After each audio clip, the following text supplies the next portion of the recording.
The Chicago Bulls are officially in rebuild mode after losing Jimmy Butler to the Timberwolves for Zach LaVine, Chris Dunn, and a top 10 pick who eventually turned out to be Lauri Markkanen, who suffered a minor knee injury in this year's EuroLeague play. With Dwayne Wade coming to agreement on a buyout seeming inevitable at this moment, the Bulls will like to tank like the 76ers did. They lost Michael Carter-Williams to the Charlotte Hornets. Although Michael Carter-Williams wasn't a key piece, he was a decent backup and could help out Rondo when he needed time off. He'll be the backup to Kemba Walker now in Charlotte, and he hasn't been a decent player since he left the Philadelphia 76ers. Isaiah Cannon was released earlier this offseason. He hasn't had a decent year since Philadelphia as well, similar to Michael Carter-Williams. He will most likely get signed to a team, but God knows when that will happen.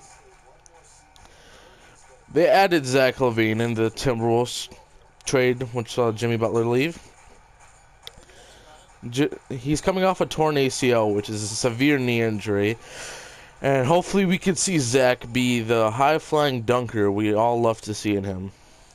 Chris Dunn seems to be a bust, and who knows if he can develop.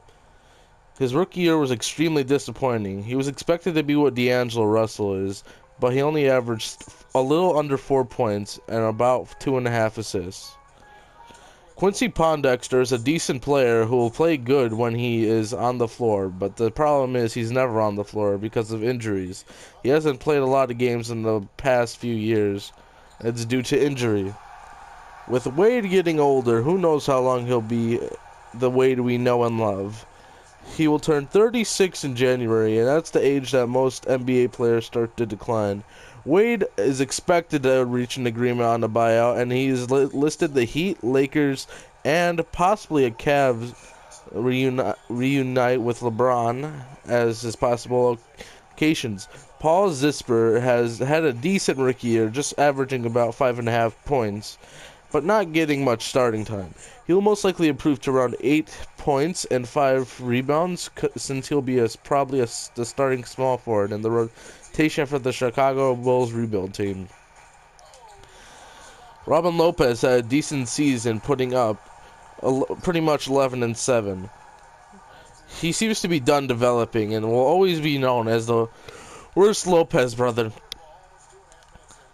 I see the Chicago Bulls going 25-57 this year. They will most likely have a top 5 pick in this next year's draft, and it'll most likely be number 1 or number 2. I see them either taking Michael Porter or Marvin Bagley, and they are probably, in my opinion, the 2 best players in this year's upcoming draft. The Chicago Bulls rebuild will most likely be a good amount of time, anywhere from 5 to 10 years, and the Bulls will most likely use some of their assets, if they don't want to tank, to get some superstars. Who knows how long the Bulls will be out of the playoff contention.